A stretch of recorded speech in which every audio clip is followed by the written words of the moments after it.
There we go. Yeah, now we're live. All right. Got to start off with saying our names this time because we did not do that. I got this, dude. All right. This is the Rewire reality podcast. Eric Pieper, JJ LaRue. We don't give a fuck, and neither should you.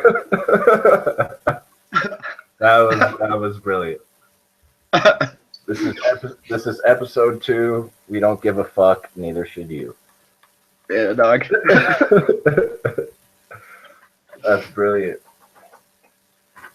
Yeah, man. I really don't give a fuck. You know, I'm excited to do this.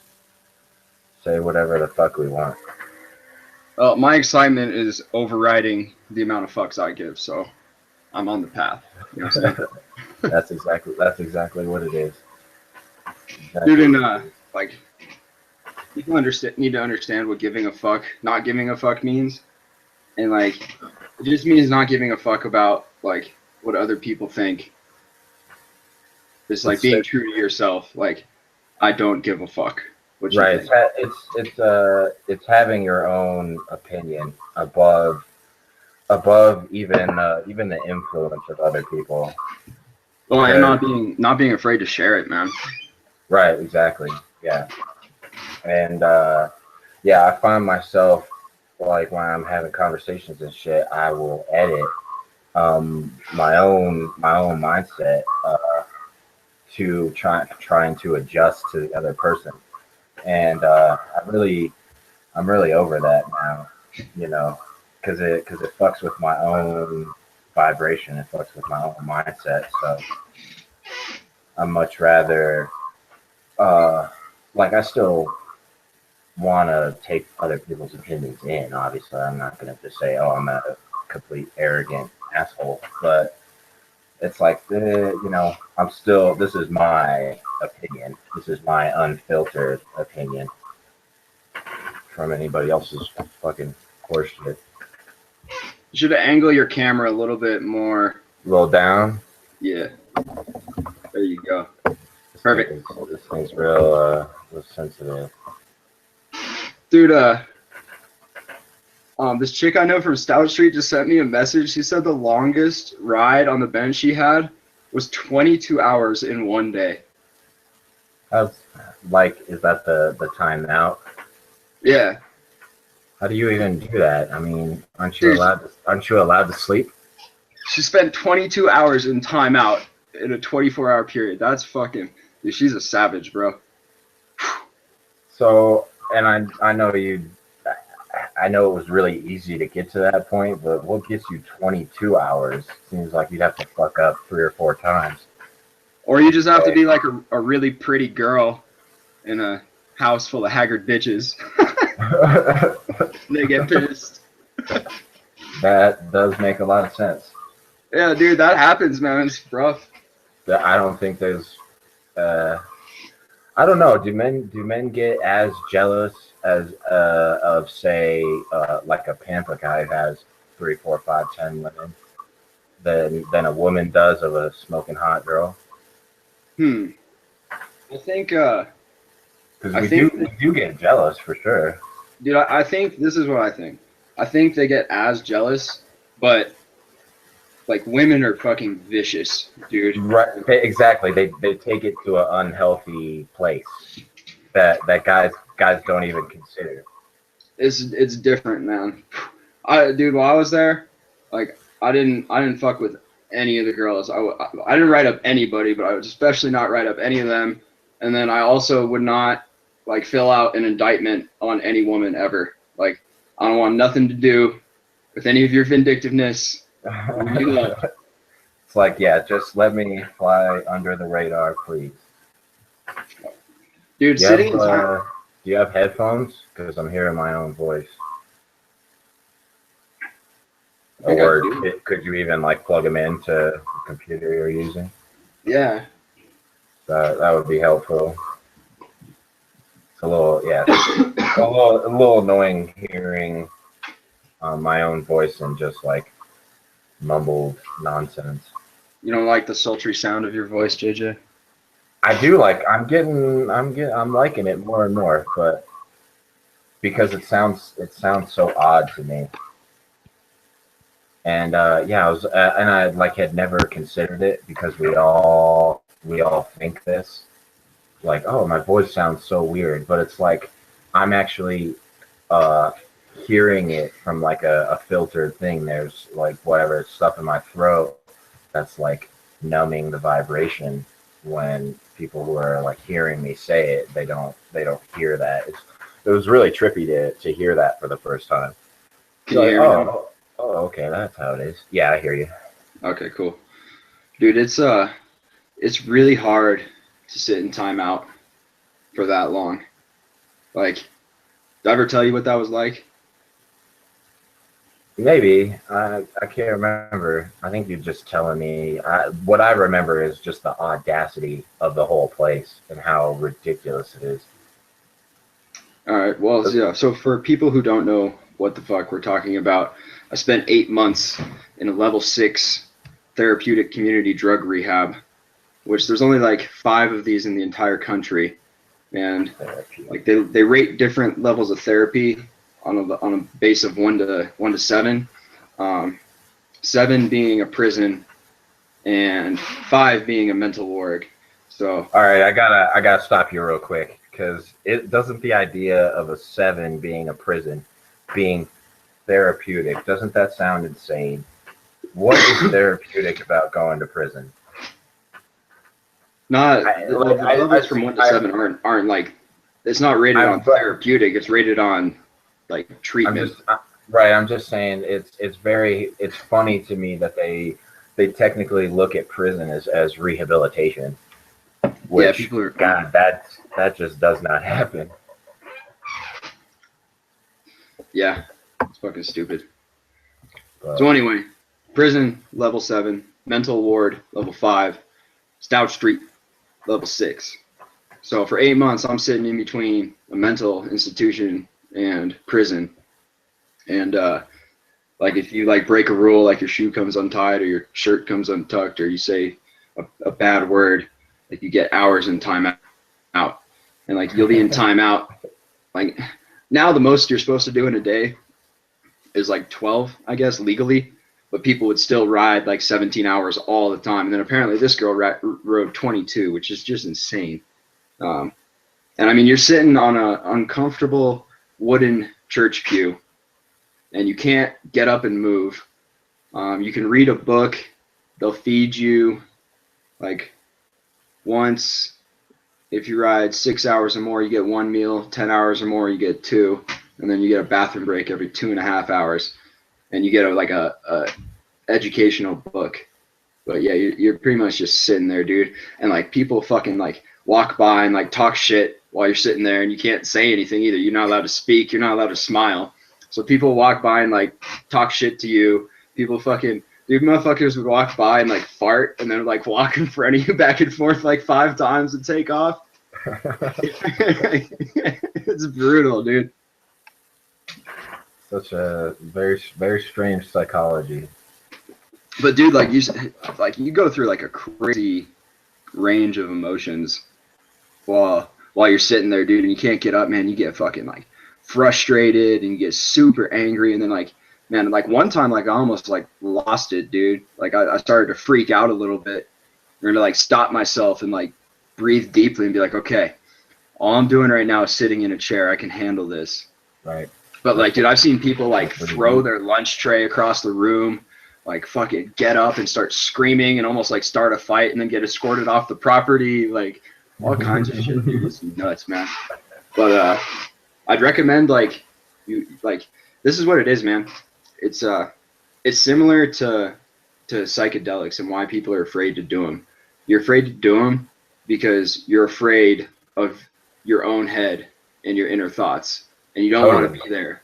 And like on that bench, dude, you were forced to deal with your thoughts for fucking 22 hours, dude, and it's rough, man.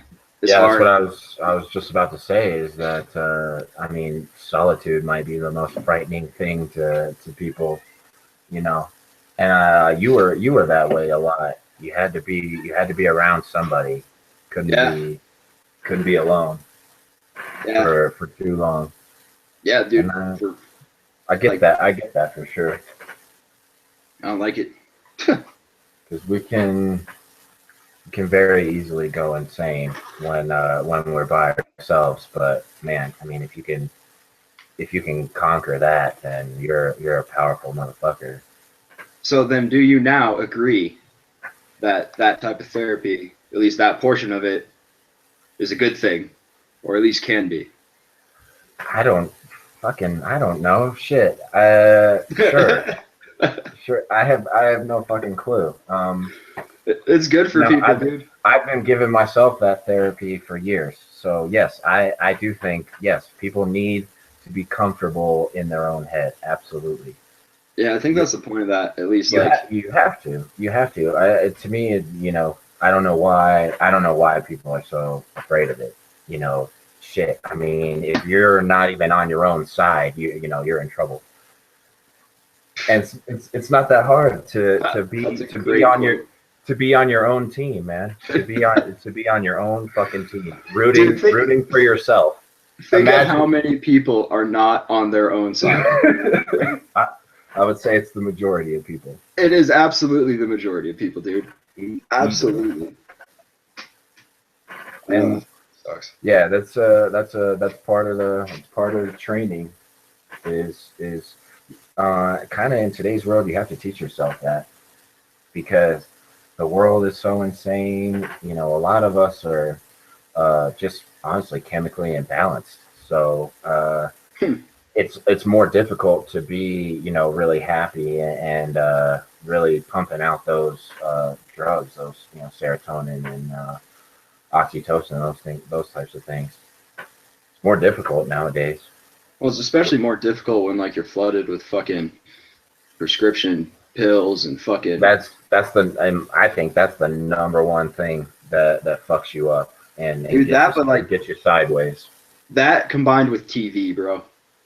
Yes, absolutely. TV is so bad for you. I think just media in general or like shit. I've been struggling to go on my Facebook page recently because people are so negative.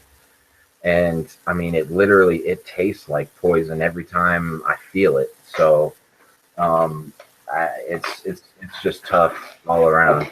I've been deleting motherfuckers for sure, dude, because like I'm not putting up with it anymore.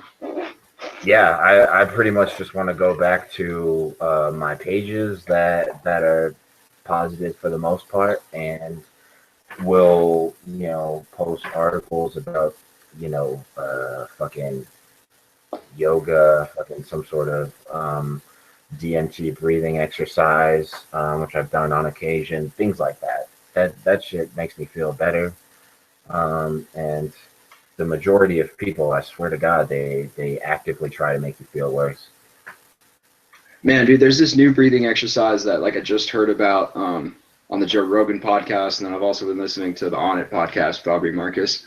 And like you do this breathing, and you only have to do it for like 5 minutes. Like it's super easy to do. And what you do Uh-huh. is you take a super deep like yoga breath into your stomach, and then you only let out half of it. And then you take another super deep yoga breath into your stomach and only let out half of it. And you only have to do this for like 5 minutes.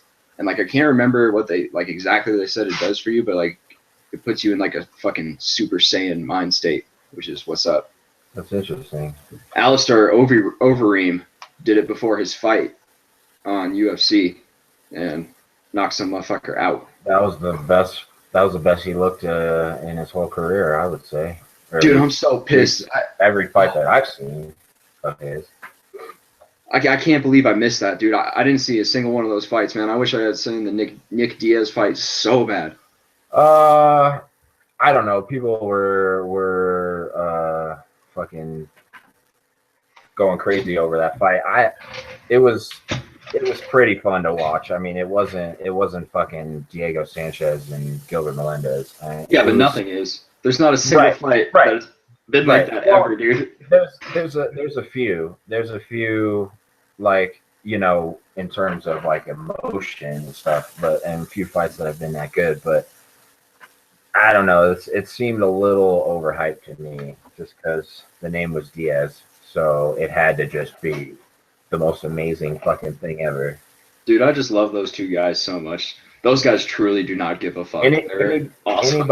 Anybody who will stand and trade as a fighter is, I mean, they are the Super Saiyans. They are the fucking Spartan warriors, man. They just don't give a fuck. It's unbelievable.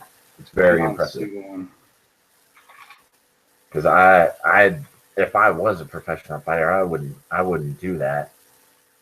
I wouldn't want to be a pussy that would try to stand up the whole time, try to be fucking Floyd Mayweather and win on goddamn fucking points, win on a fucking decision every single fight. That's just ugh. Dude, I definitely think like out of anybody though, Conor McGregor gives the least amount of fucks possible. That guy's so awesome. I think, yeah. I mean, he's not fazed by anybody. Dude, anything like any of their or anything that they can do. Dude, he will not let any, not even like a single iota of negativity into his mind space, and that's why he fucking manifests knockouts when he says he's gonna knock people out. Okay, well that's interesting because I don't know, because that's just hard to avoid. I've had times where I didn't have a single doubt, and that's how I won. But as soon as that moment of doubt came, I wasn't able to overcome it. So, well, I would think he's overcome moments of doubt in his life for sure. That's what I mean, dude. Like I mean, you can't avoid negativity 100%. Now he's beyond it. It seems. Dude, you can't avoid negativity 100%, but what you can do is cancel it out of your brain and not let it take hold and not let it take root and not let it like turn into like a single like nanosecond more of a thought, dude. It bounces off his fucking brain like his brain's made of fucking Superman.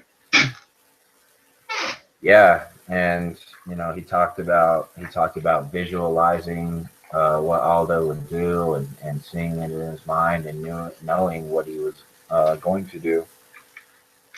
And that's exactly what happened. And it's happened, a few times.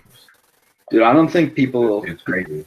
I don't think people understand, like, how important visualization is. Like... We're taught to... We shy away from these things the older we get.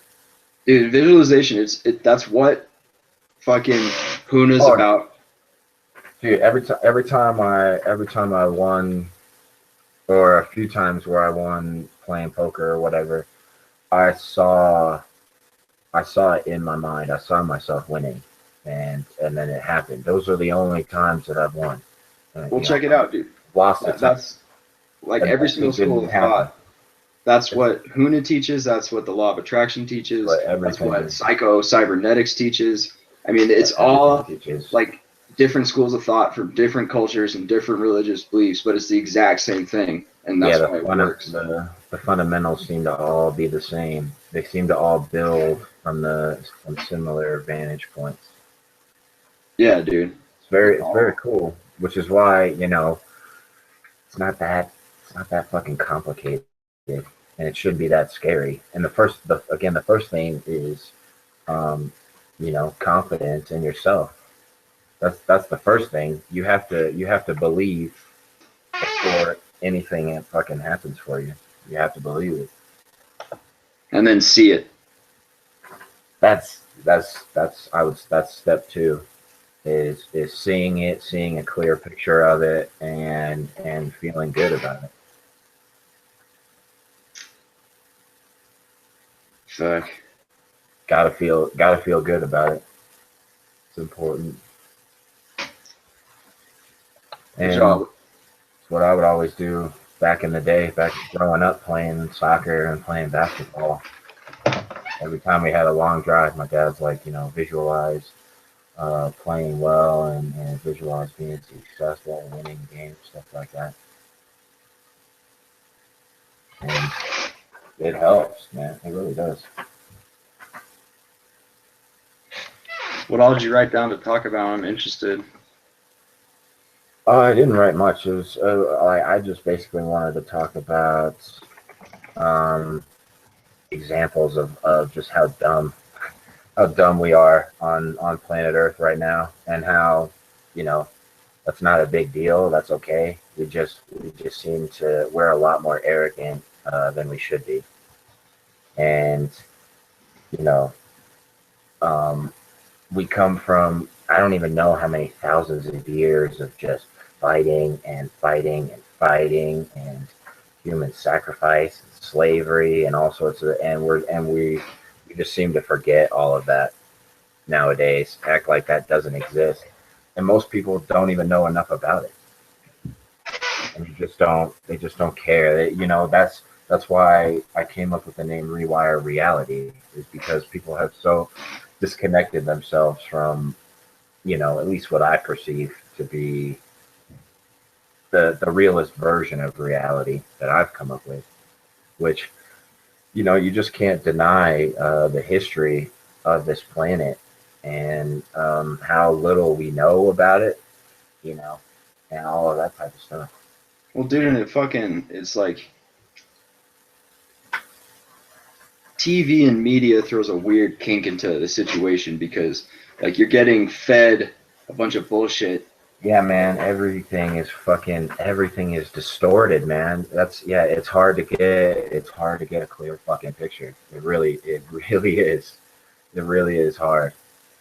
It's hard to know what's real and what's not. They've muddled the shit up so much, very, very successfully. Sons of bitches, dude. And this is another thing. I keep saying this, that since human beings became human beings, since we started evolving, whenever that was, there's always been a small group of people trying to control everybody else, and they've been doing that, and that shit hasn't stopped.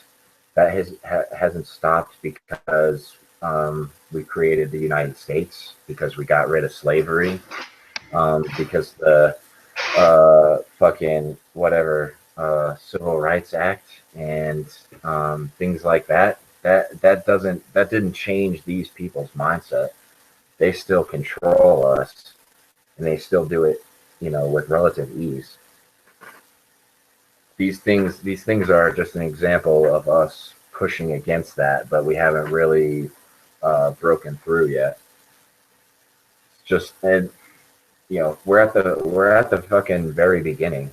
We're like a child right now, and again, in my opinion, we just need to accept that that's the case. That we're immature right now, and we don't really understand the responsibility of freedom and all of these other things.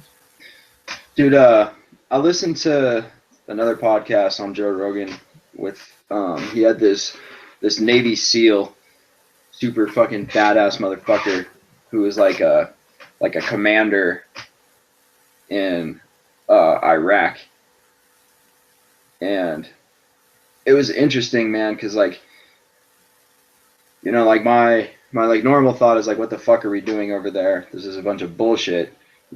This war is not about what it's really about, but then, or what they're saying it's about. But then you got this guy over there who's talking about like having to take out people who are like just murdering people and like raping little kids and just doing all this like monstrous stuff. And I'm like, well, fuck, man. Like, you can't, like, if you have the power to do something about that, shouldn't you? It was weird, man. It fucked my head up watching that, because I really had to like question what like I normally thought, and I was like, man, this guy's right about a lot of what he's talking about. Well, I don't know. That's a very interesting point. What I guess my thought is that, number one, we shouldn't have attacked Iraq. They're the wrong country.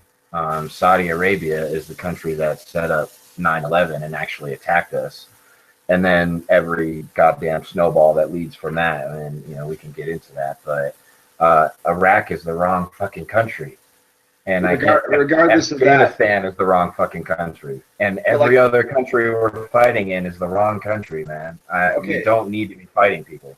But like regardless of all that shit, if you still have like a bunch of people who are just murdering innocents and you have the power to stop them, shouldn't you go stop them? Yes, absolutely. Like you have to, don't you? I mean, an ocean away. Fuck yeah. Why not? And that's okay. That's kind of my point, is that, we're still so primitive and we're still doing those things. Okay, why isn't this guy, this Navy SEAL, why isn't he going and killing fucking these priests in robes who are raping little kids?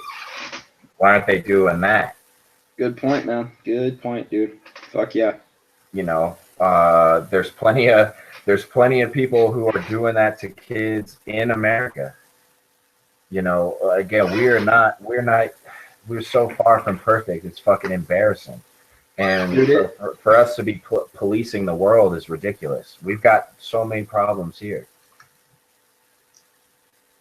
Fuck, I don't know, man. It's hard. It's a hard one.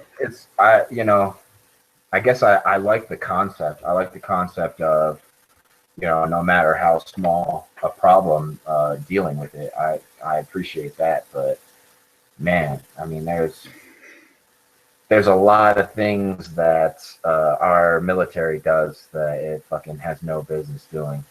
Oh yeah, I mean, I'll agree with that 100%. But and a lot of them, dude, it twisted my head up watching that. Dude, I had this experience at work today where, like, just like what you're talking about, just like how fucking primitive, like monkeys we still are, dude. And people are just cunts all fucking day. Oh, like everybody, man. Dude. Fuck. Dude, this like old guy was like super frustrated because he couldn't figure out his phone because he's old, right? Right. And like I'm helping him, and I can tell he's frustrated, and I know why he's frustrated. Right. So I'm fixing his phone for him. And like I get to this one part and he like thinks I'm doing something wrong that I shouldn't be doing, and he starts yelling at me, dude. And like fucking like a hurricane of flames just like rose in me, man. And I fucking like he raised his voice a little bit, and I was like, "Sir, you need to fucking calm down immediately." I was like, "I'm gonna fix your phone for you, but you're not gonna talk to me like that, and you're not gonna talk to anybody in my store like that." And like this dude he like freaked out for a second and like shut the fuck up, right?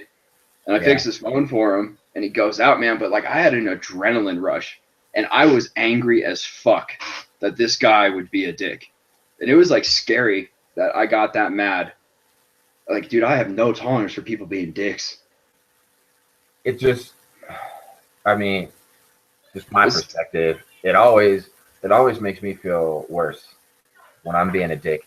So I try not to do it. I try not to, I try to smile at people when I'm walking by them, and I laugh at the people who don't smile back, and I laugh when they, they're like jealous of me smiling.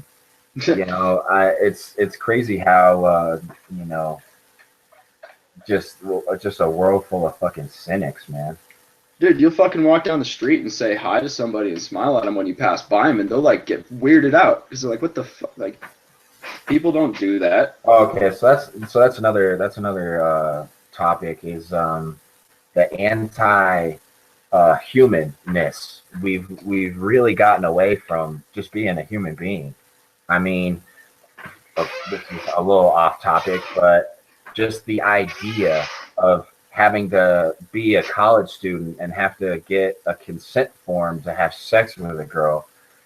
That's just how anti-fucking human is that, man? How ridiculous is that? How that goes against our entire nature of attracting each other and wanting to have sex with one another. It's like, oh, we're right in the middle of it. Oh, can you sign this consent form? Really? You're like at a party and you're like, "Listen, girl, I really appreciate your views. You're totally PC. I was wondering if you'd be willing to sign this contract so we can go upstairs and I can totally crush your pussy."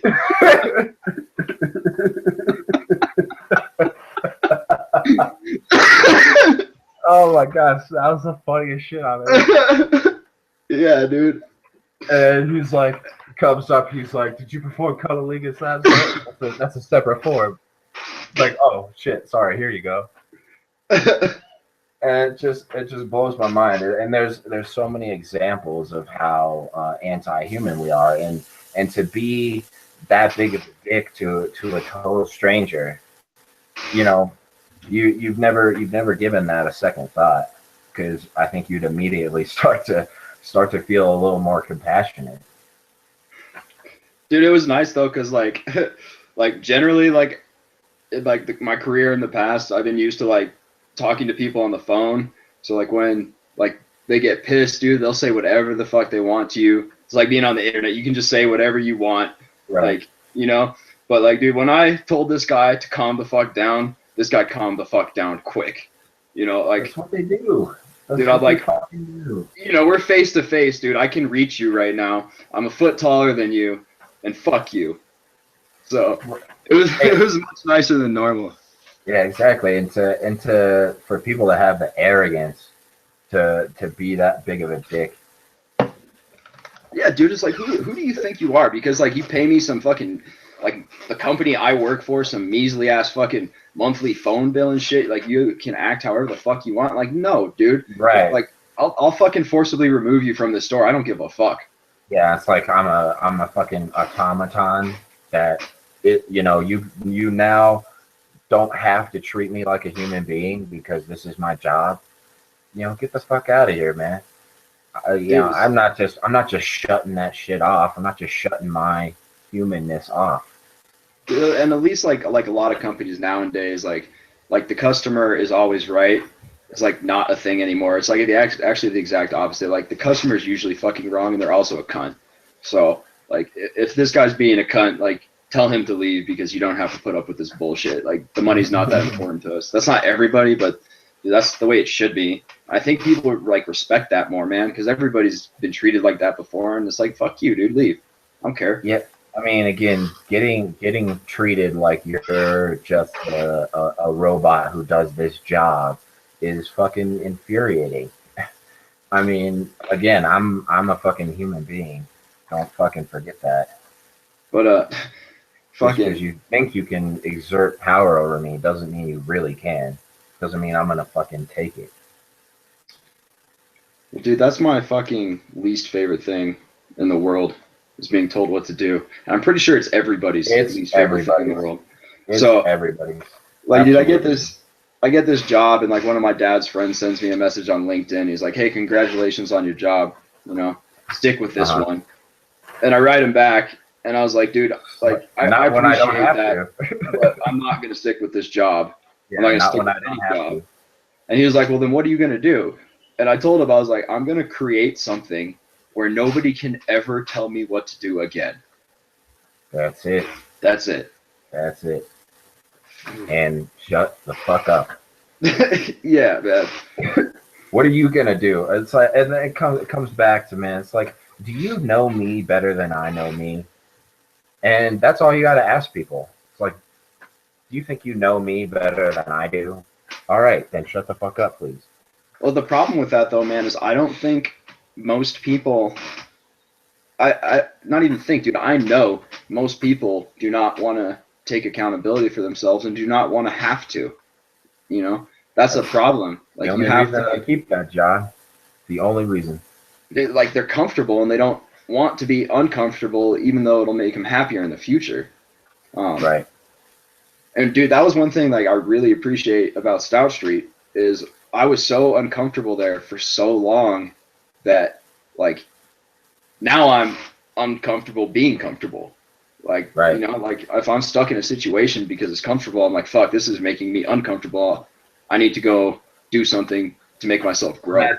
That's so much more natural than trying to stay comfortable.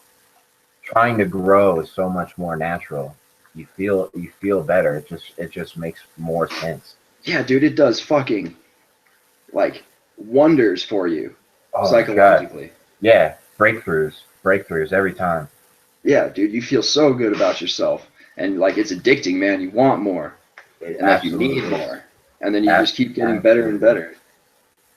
Absolutely. But fuck, man, like even when I'm like, shoot, these drug classes I have to go to are fucking painful for me because I'm used to like Stout Street games where fucking you got 15 people yelling at you and telling you to like shut the fuck up and quit being such a pussy and a bitch, you know, and take responsibility for yourself. And then like I go to these other classes now where like all these motherfuckers, all they do is just complain and feel sorry for themselves and feel sorry for themselves and fucking they're like allowed to feel sorry for themselves. And I'm like, this is bullshit.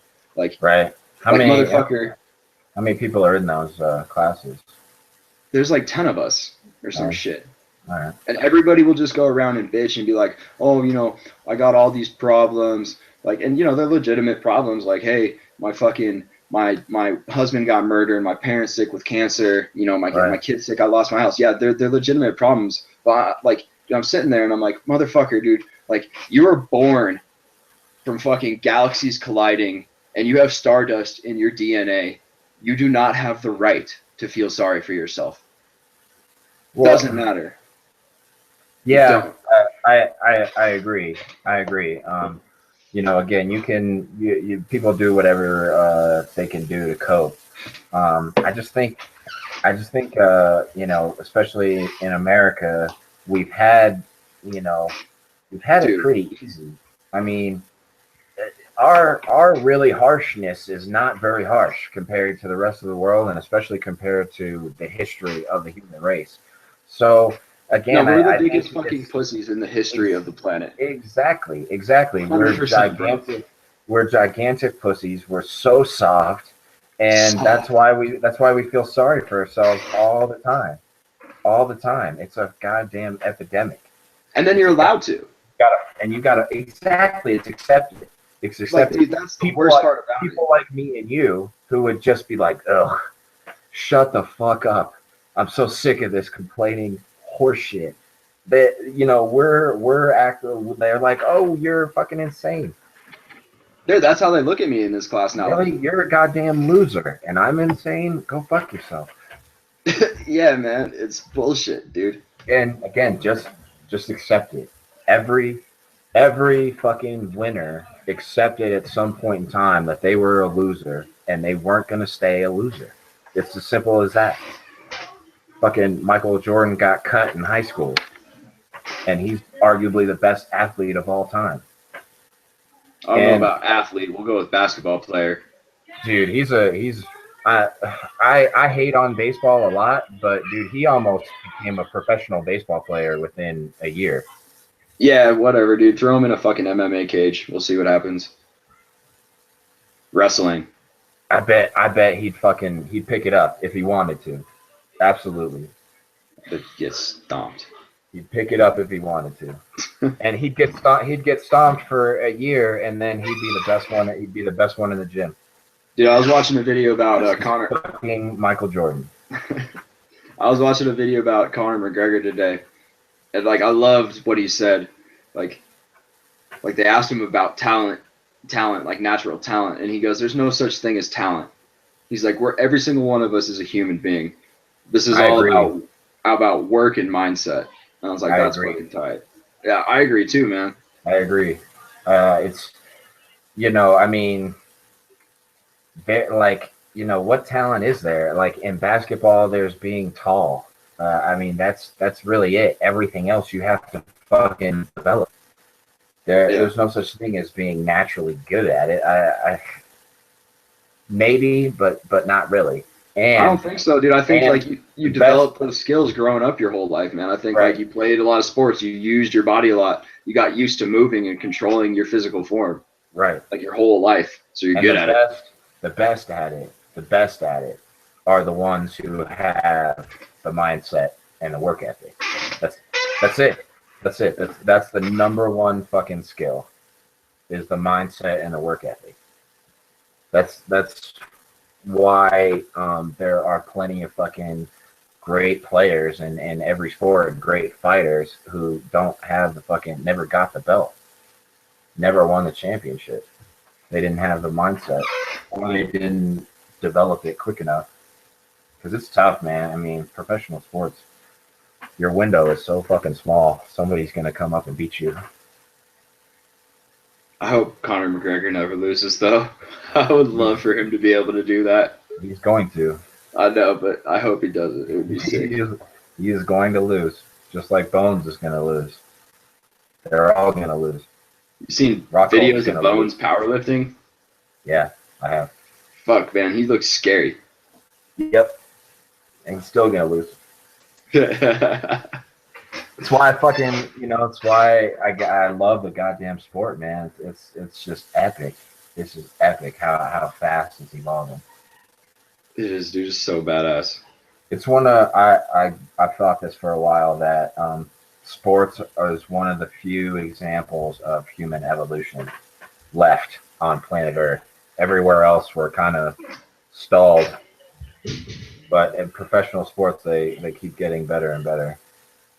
Except maybe in basketball, because they don't really care too much about fundamentals these days. Yeah, I wouldn't know anything about that. Well, my favorite player, Chase McGrady, he was like, man, none of these kids know how to fucking play. None of them would even be in the league, when I came up. And if you're a fundamental player, then you're better than 90% of the people who do it. And this goes for every fucking sport. If your fundamentals are sharper, you're better than most people, because they're not willing to do that tedious type of shit. Yeah, I'm sure that makes sense to me. I can't argue with that. Which is very interesting. Fuck, dude, I got bronchitis. This shit sucks.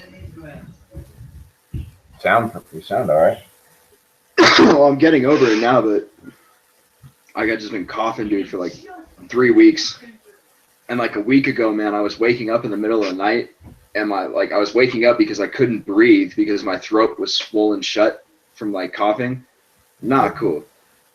So I whipped up some fucking raw honey, ginger, garlic, motherfucking coconut oil, nectar, and it fixed me.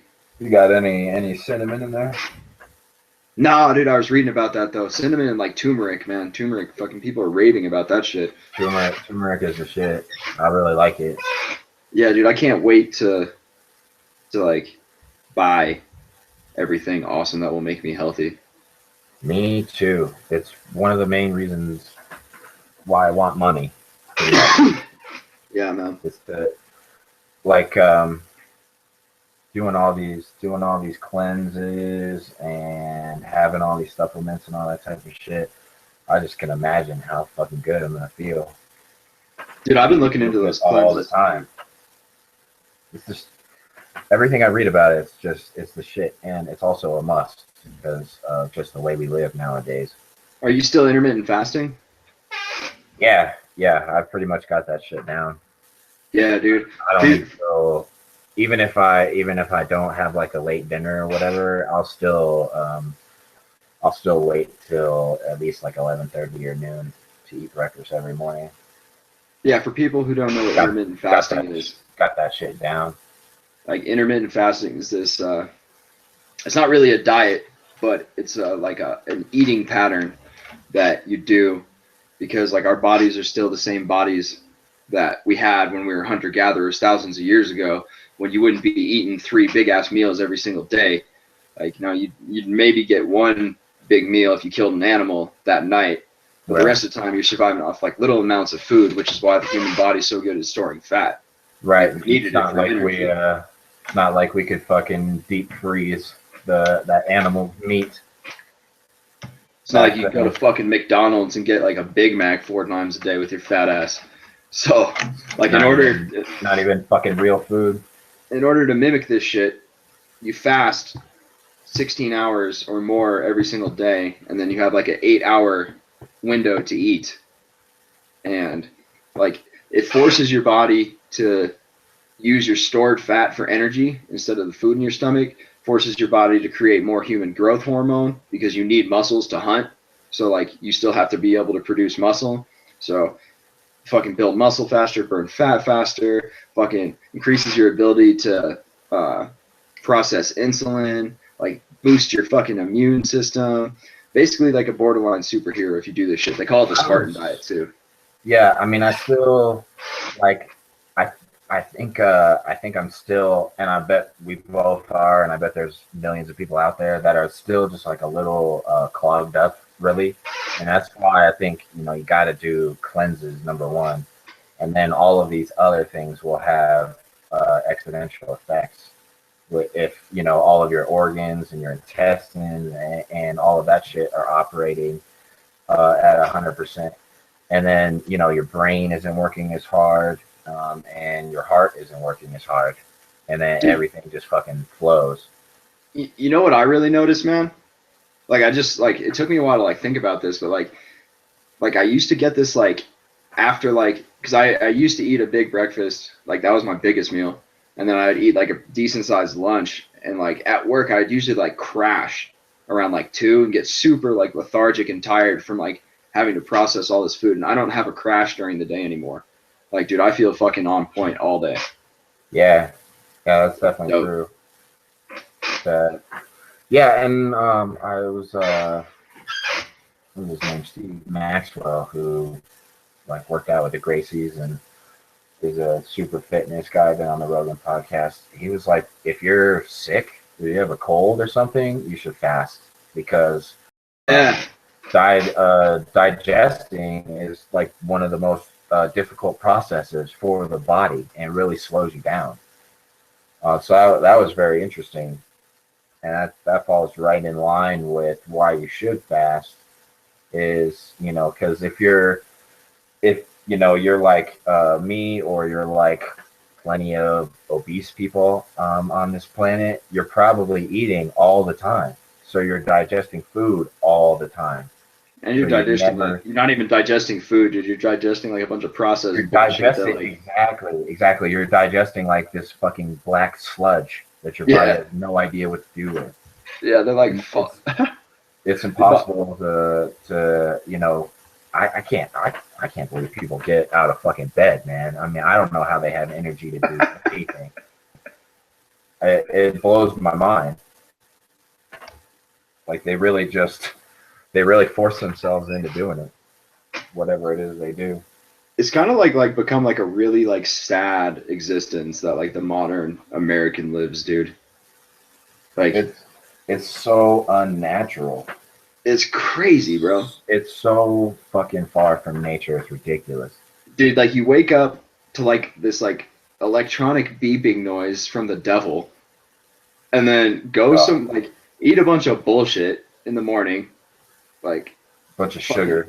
yeah, sugar mixed with like caffeine, and then Oh, you Jesus. go you go to a job that you hate, that you probably sit down at the most like the majority of the day. All you do is sit, and then you just eat more there, and you hate everything and everyone, and then you come home and you're so like mentally exhausted from hating and digesting poison that you sit around and watch TV and eat more poison And drink beer and drink beer and smoke cigarettes, and then you fucking go to and bed and then you do it again the next day. fucking smoke cigarettes.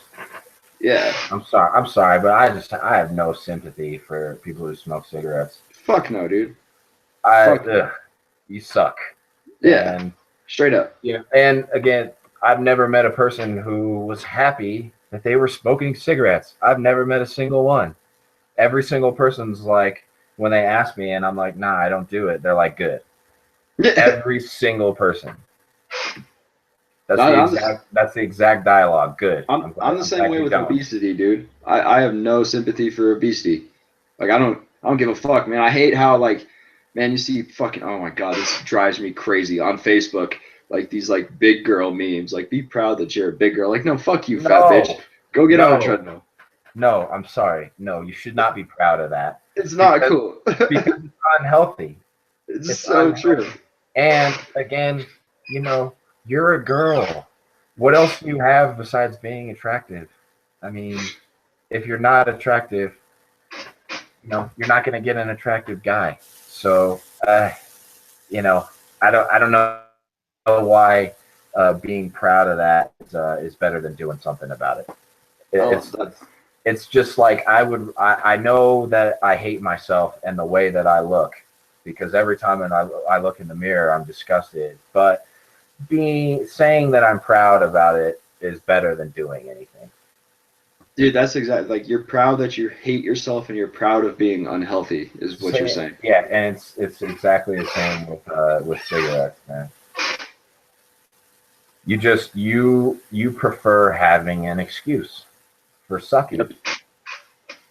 And you know, that's like when you were saying that, I'm just thinking to myself, am I supposed to listen to you? Do you think your opinion is going to affect me in any way if you're in that situation? You know, like, again, you hate yourself, you hate your job, you hate the world. I'm not going to listen to you. You're going to make me hate the world too. And you're going to make me hate you, because that's the way the universe works. It sucks how unappreciative people are of like how awesome like this existence is, dude. It's so like ridiculous. It's like It blows everything. my mind every time I like actually start to analyze it. Like, it freaks me out because it's just so epic. It's just so Dude, like, epic. It's hard to think about. Like, if you actually like think about it, like, you walk outside and like the sky is like a beautiful color blue with like floating white things in it, and then like the sunset makes it like pink and orange. That's crazy as fuck that happens. It's crazy that there's birds flying around, like little animals with wings that fucking fly. That's fucking crazy. Like, it's crazy that we built like everything is so crazy that this is how like we're walking around in this existence is fucking crazy. And again, you don't have the right not to fucking love it. Like, fuck you. Yeah, I agree. That's why, there's really no justification for being sympathetic to any problem. No. Even if it's our own problems. I fucking hate my problems. I fight my problems. It's not like I'm just okay with it, and your problems are the reason you're a piece of shit. That ain't it at all. It's like, dude, we're not supposed to accept such a shitty existence that they push on us, and it's not even such a confined fucking space. That's what really bugs me, man.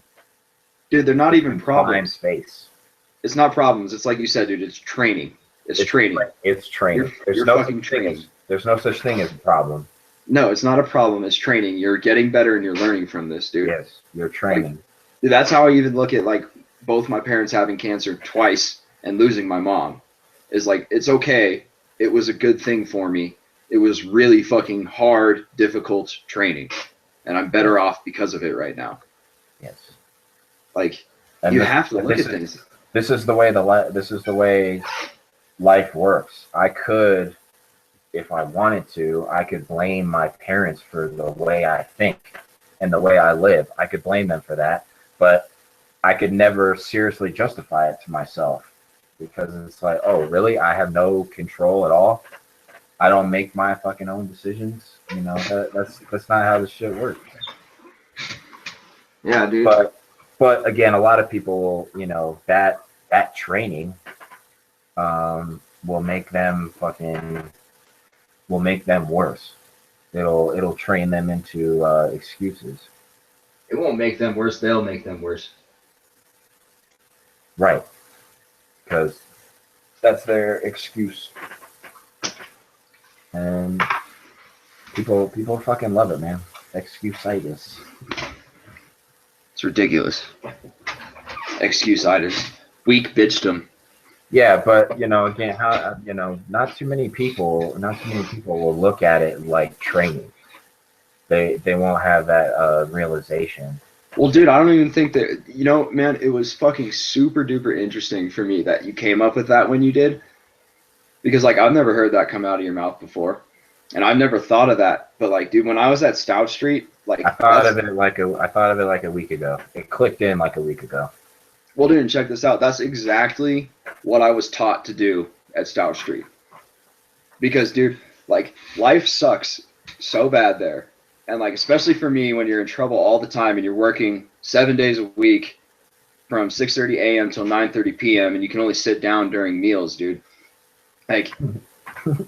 Like, I remember my counselor, like, I'd be like talking about like, man, this fucking sucks. Like, especially if you got in trouble for something you didn't do and they know you didn't deserve to do it, like be in trouble, they'd still give you the consequences. Fuck you. And my counselor would always be like, okay, what now? What did you learn from it? What did you learn from it? What now? Dude, you're forced to look back and be like, okay, like this is what I learned from that.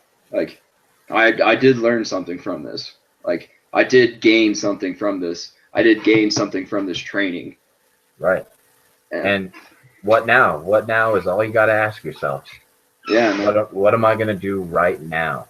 Dude, that was the first thing that like this counselor said to me when they fucking terminated me 10 days in, when I'm still withdrawing and it's blizzarding outside and they're going to throw me out.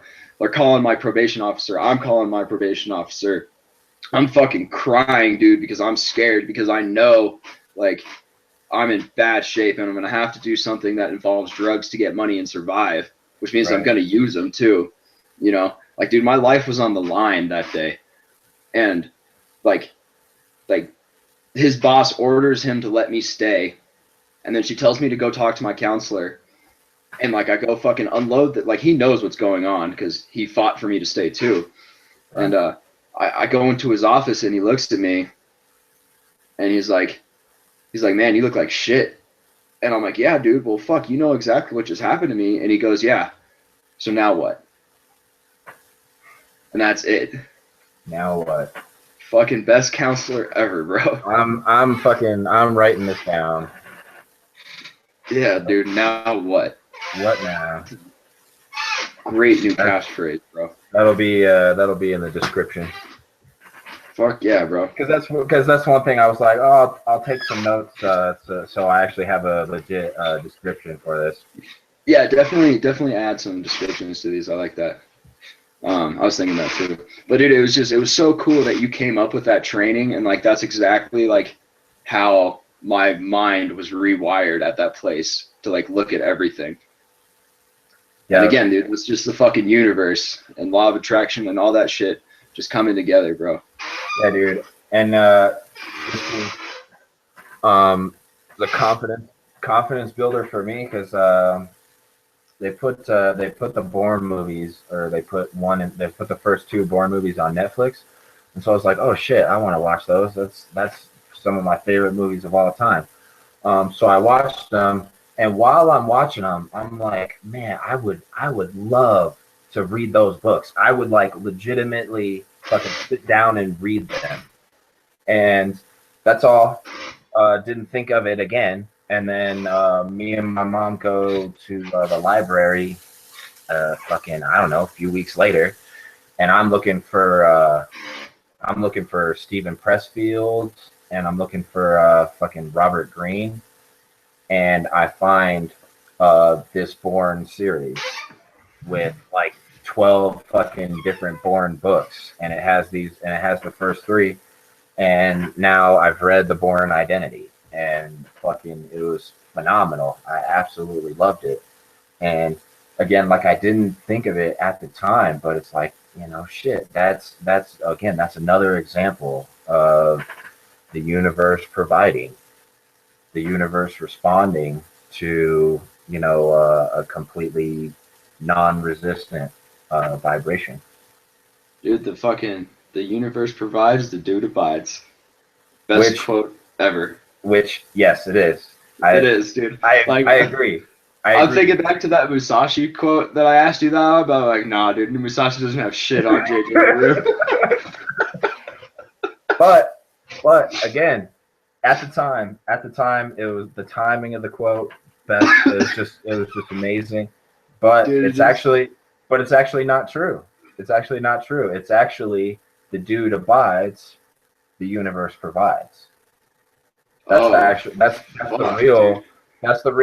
what it really is. You know, the universe can't provide what you want if you don't abide. Dog, I didn't think you told me you were trying to perfect it, bro, and I didn't think you could, but you did. Right? It's so true. That's exactly what it is, man. Oh man, I fucking love you, dude. That's perfect. And Yeah, it took me a while. But yeah, I was like, God, it's so good. But really, and this is I keep hearing it in the fucking training over and over again. You had to pull Yeah, the switcheroo on it, dude. exactly. Yeah, it was good, but it just wasn't perfect. Now it is. And Fuck, man. the truth is that as long as you abide, then the universe provides what you want. Dude, I might fucking get that tattooed on myself. I'm pretty sure I'm going to now. I'm gonna throw that in my fucking back piece. I'm gonna do that that might make me fucking get a tattoo, maybe. fuck genius. You just quote yourself like a bad motherfucker. A tattoo of it. It says myself on my fucking arm.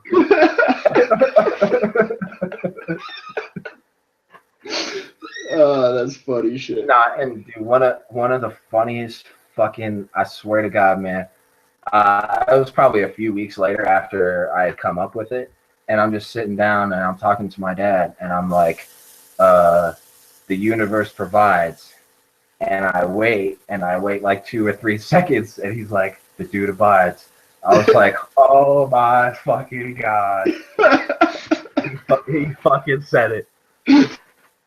And honestly, I bet if I just walked around and just randomly said the universe provides to people, I bet they would say the dude abides. I bet I could get them to say that. It was just amazing. Tell your parents I said what's up. I will. Tell them I said what's up, and I miss them, and I love them, and thank you for everything. I'm doing good. All right, will do. Yeah, I'd appreciate that. Do they know that I spent 8 months in rehab? Yeah. They know I was a heroin addict? Was? Oh yeah, they knew that for a while. Okay, cool. Because I would always talk to them. Well, again, I wasn't talking to them a ton at the time, but I was always, when I was trying to sort my own shit out in my head, I'd talk to them about it. And I remember thinking, addiction is, 100% a choice. It's 100% on you. And if you want to get over it, you can. You just got to make the choice. And I remember basically completely backing off of that after dealing with you for like 8 months in a row, where I was like, all right, this motherfucker needs to quit his job. He needs to get into a hole and have someone just watch over him until he's free of this. But dude, it is just a choice. I mean, dude, a choice, man. Simple. Dude, that was the choice though for me. Like I had to give up everything that I had. Like I had to. So it was a hard choice. But yeah, that's where you were at. That's all it was, dude, was a choice, man. Like, hold on 1 second. I'm gonna go to the bathroom, talk to the people for a minute, and then I'll explain this when I get back. All right. I'll try to fill the air. You got this, bro. I believe in you. Yeah, I wonder how long we've been going. It's been fun. I want to do this more. It's been a fucking blast. We always, whenever he was sober, we always had enlightening conversations, and I fucking like talking about this shit, man. Whatever you're trying to improve upon, that's what I fully support. If you're trying to improve upon something, that's what you should be fucking doing. That's what you should be pursuing. And yeah, it's tough. It's tough. It was tough. It was tough dealing with a drug addict for a long time. But again, it was great training. It was great training having to deal with a really erratic person, erratic behavior. That was easy. Made it look easy. Sorry about that. No worries. I'm having a blast, man. I say we go again in like a week or something. Not let a month go by. Yeah, for sure, dude. That was way too long. I'm way more comfortable this time too. Like I feel like I'm just talking to you. I don't feel like there's a camera on me. Fuck you, camera. I don't give a fuck. I'm trying to look in the camera, but it's like whatever. I'm just gonna look at you. I'm talking to you. Just stare into my fucking eyes, my friend. Not a problem. Yeah, dude. But dude, that's all that I can sum up drug addiction into one quote. And most problems in general, but especially drug addiction. And that quote is, "Don't be such a fucking pussy." Yeah, I mean that's tough love, and dude, I know a drug addict doesn't want to hear it. Fuck any other type of love, man. Nobody with a problem that they can solve themselves wants to hear that. I agree, man. Nobody, dude. I fucking agree. That's the thing. It's like, why should I be sympathetic to your fucking problems? You look at it like it's a problem. So I'm trying to fucking help. I'm trying to help. Yeah, that's how I'm trying to help. Look at it like it's fucking training. Dude, being a heroin addict was the best training fucking ever for me, man. Dealing with a heroin addict was excellent training for me. Shit. I appreciate the hell out of it. I really do. Yeah, dude, I don't know which one of us I feel fucking worse for. I feel worse for you. I feel worse for you. Trust me. It was infuriating at times, but nah. You were torturing yourself. I felt tortured being around you. That was my problem. Dude, it is bad, man. It's fucking. Whew. But you know what the crazy thing is, dude? Like I don't remember what it's like to feel that way. You know, like it doesn't bother me today. It doesn't fuck with my present. Right, like it doesn't crush you.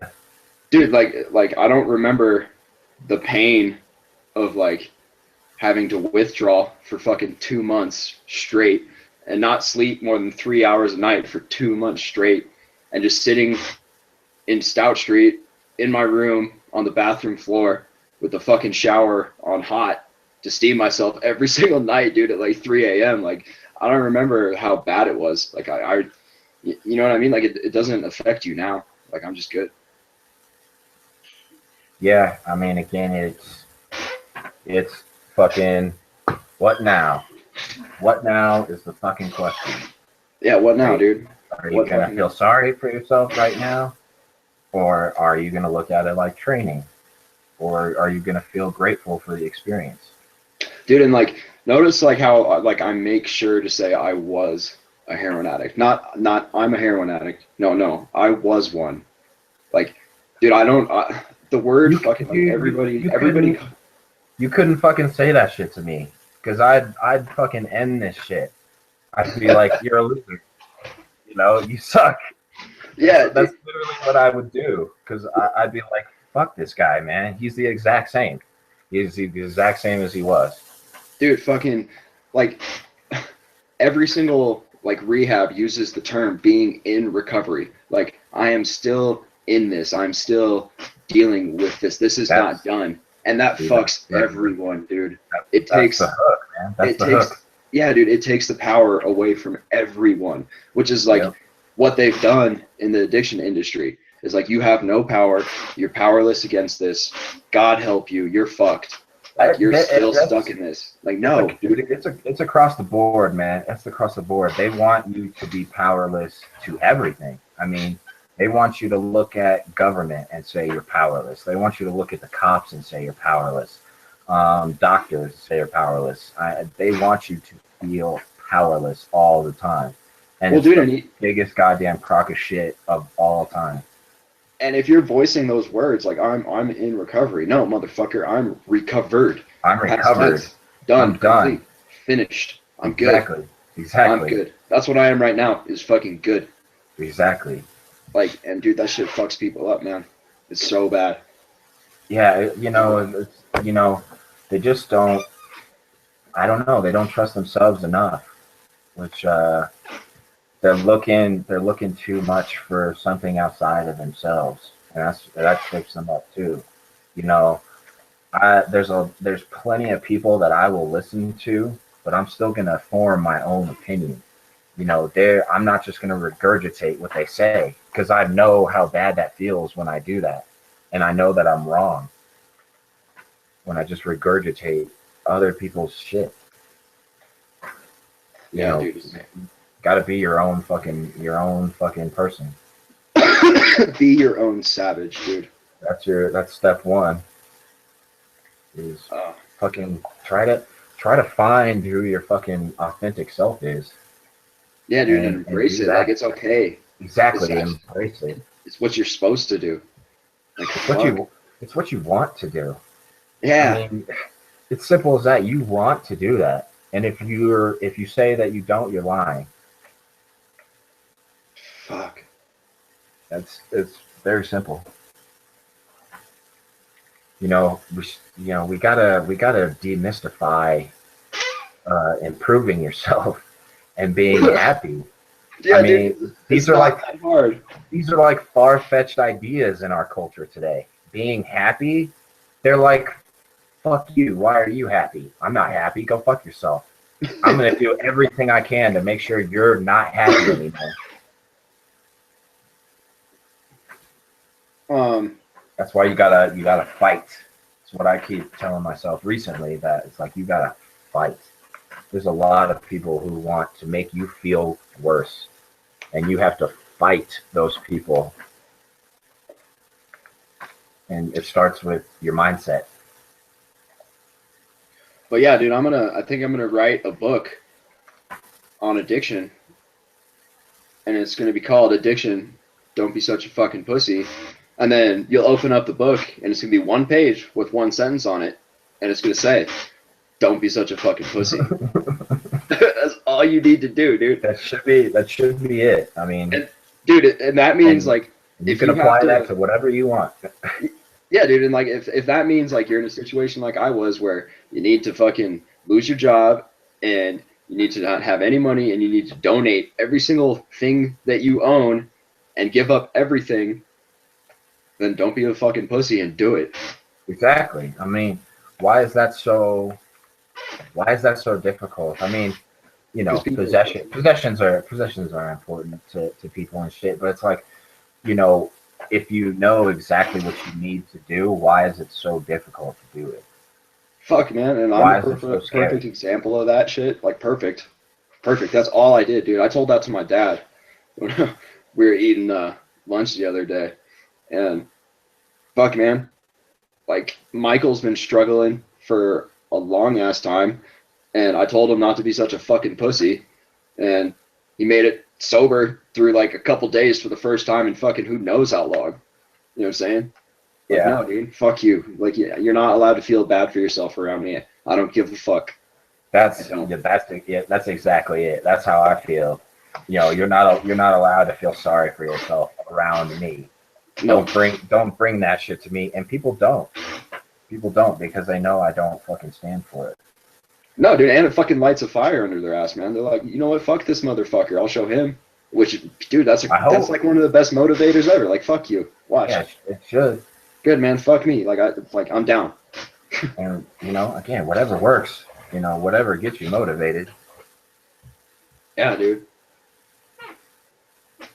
Bitches. So I guess I want to find out what his story is up to date, but we don't have to talk about it on here. Yeah, for sure. Not necessarily. Does this show you how long we've been going for? No, it doesn't. Damn. Gotta be over an hour by now. Yeah, I think so. Yeah, 140. Gotta be.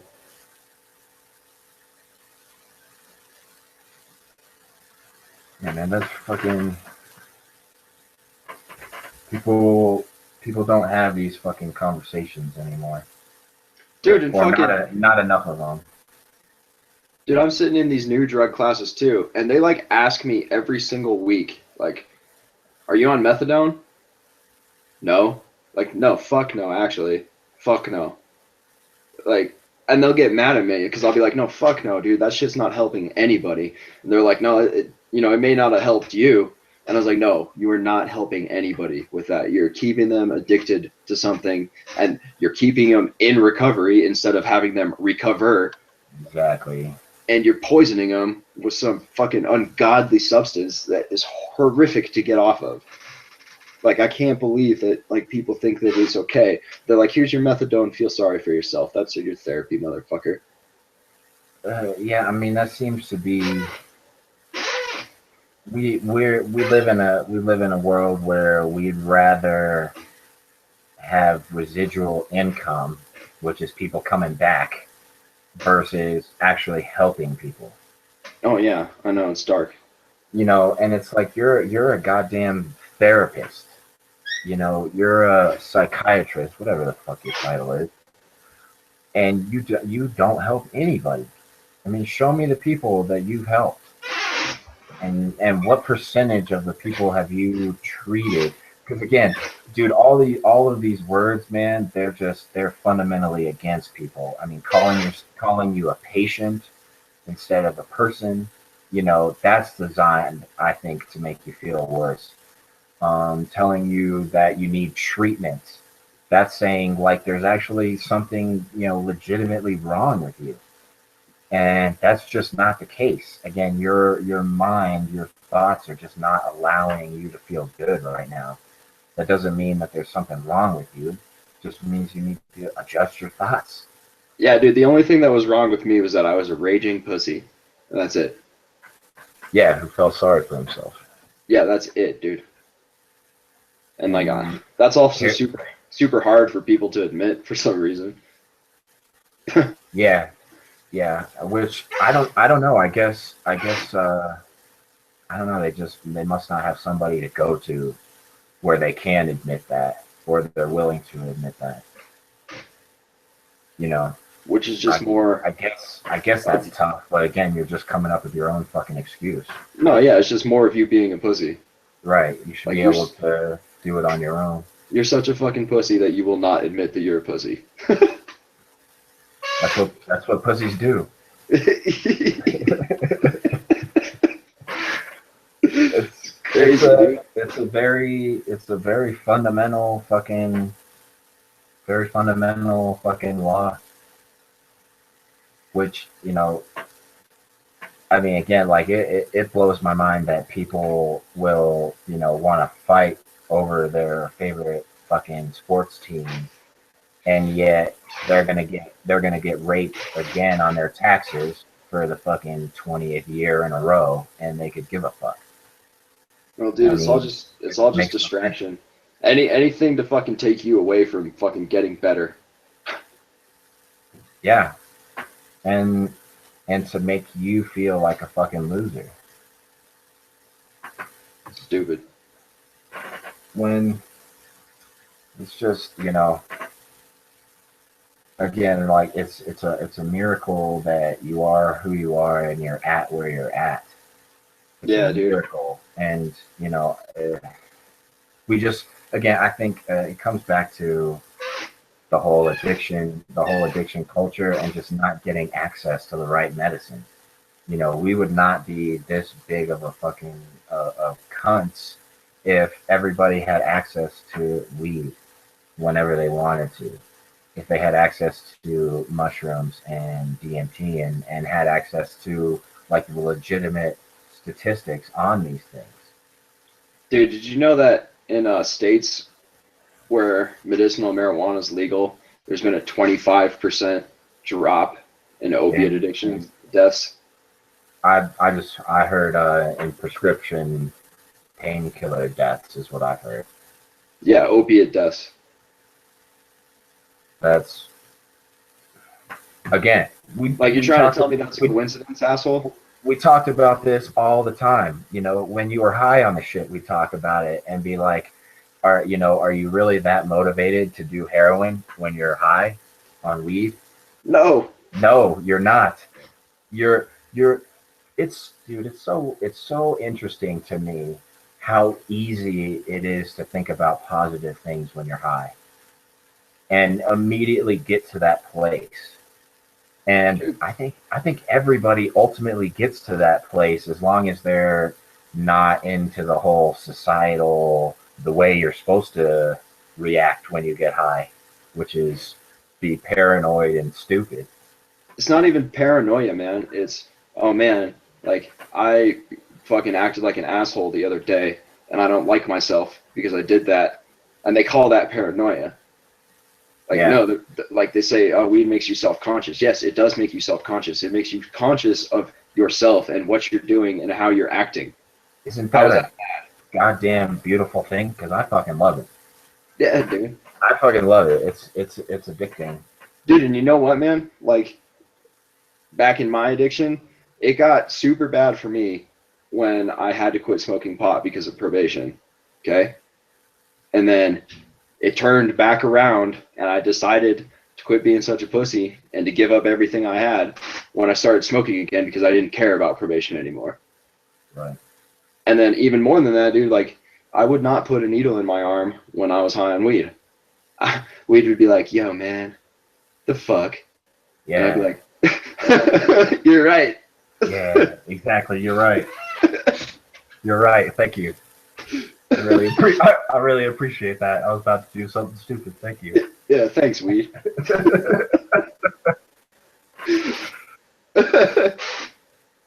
Thanks, weed.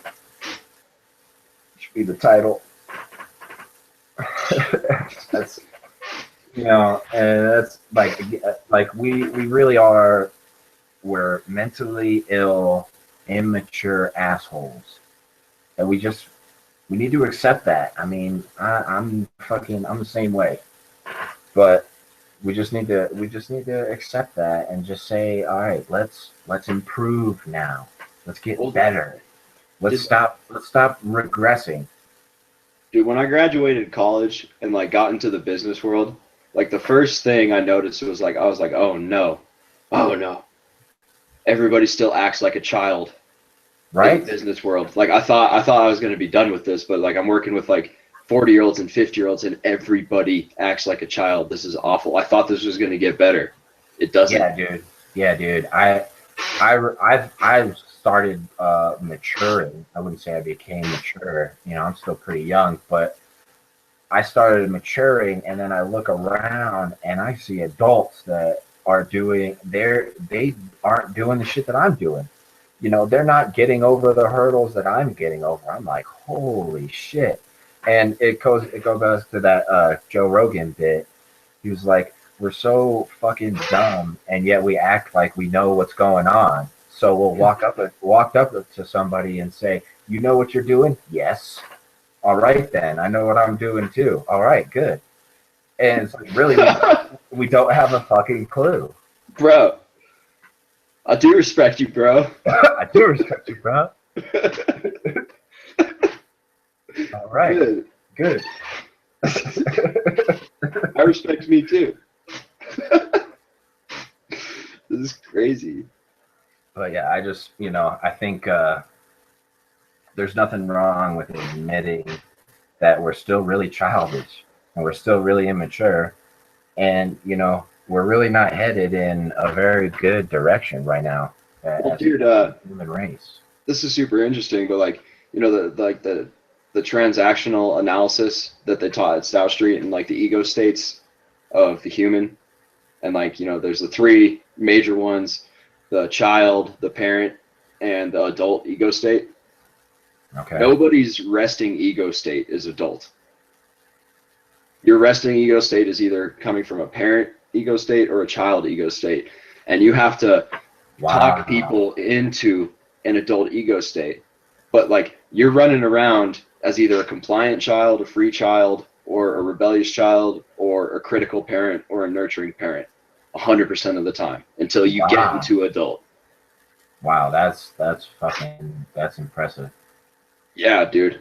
That was one thing about that. Another thing about that place that was super fucking cool is like, yeah, that's very accurate. Very accurate.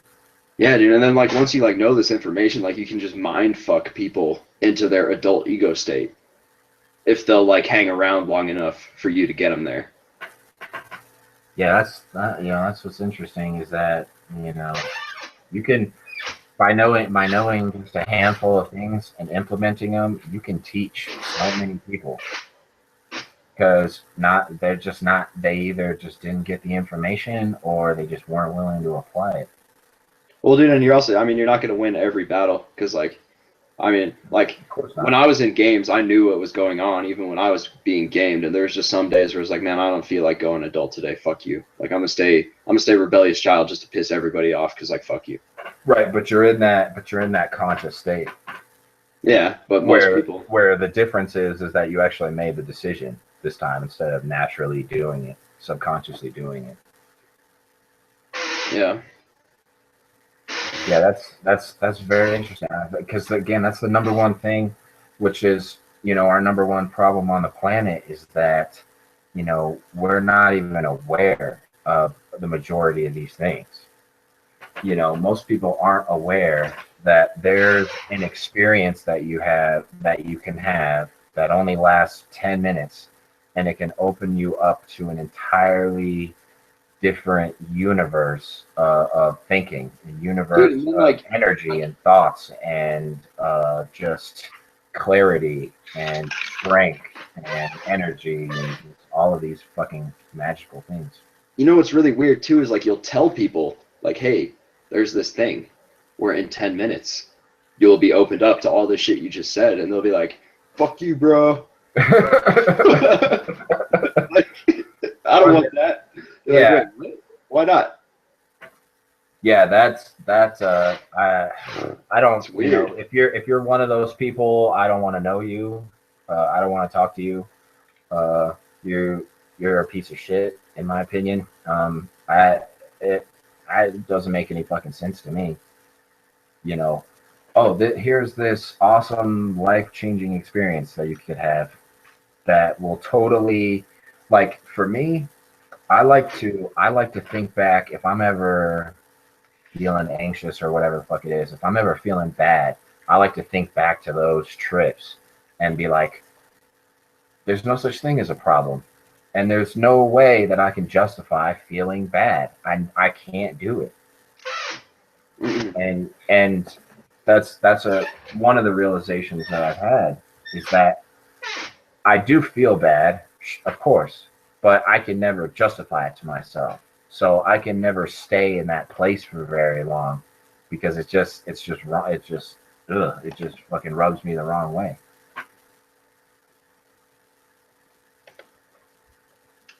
But oh man, yeah, we live in this really small box, man.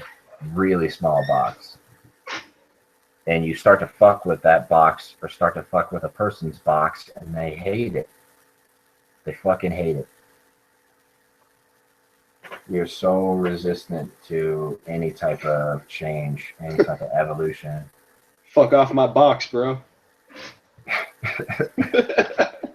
Which, you know, I liked smoking weed the first time and stepping out of the first box, and I liked getting the CDs and then stepping out of the next box. And I like stepping out of that box a lot. I liked stepping out of that box a lot too. And I liked stepping out of the DMT box too, even though I was clawing at the next box when I wasn't ready for that yet. But, you know, it's just like, you know, that's like, it's so easy for that to happen. It's so easy for that little bubble to just pop. And now you're forced to have this whole new perspective, whole new vision. And people are just like, ugh. I don't want any of that. I prefer to feel bad. Yeah, dude. It's sad. Which, you know, that's what, and over time when we get this podcast to be huge, we're gonna really address that on a fucking large scale. Dude, because none of us, there's a lot of people who think like us and don't want to accept this shit either. One of my buddies from South Street messaged me the other day and like asked me how I was doing. And I'm like, I'm doing great, man. Everything's awesome. And he's like, good, dude. Like, you deserve to be happy. And that sentence, you deserve to be happy. Like, I thought about it and I wrote him back. I was like, dude, it's so insane that that's something that we have to learn and like Yeah. be okay accepting. So true, dude. Yeah, dude. It So it made me true. stop. I was like, man, that's nuts.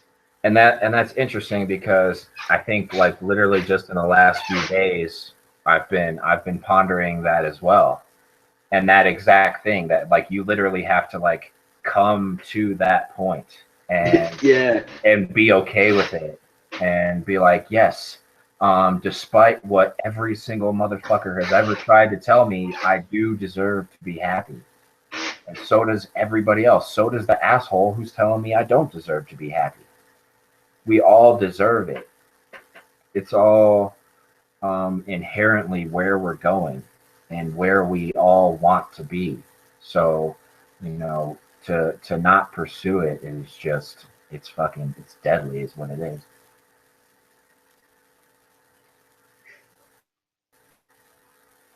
Very cool because I'm thinking about it at the exact same fucking time. Yeah, dude. Fucking dude abides, universe provides. Yep, the dude abides. And with that note, I'm getting tired and need to go to bed because I got to wake up and go to work. Oh, you got fucking A. Alrighty. Well, this was, I wonder how long this was. This is gonna be a long one. This is good, dude. This felt exactly the same as the first one though. Felt like nothing. I think it felt better. I'm happy, dude. Better. That was tight.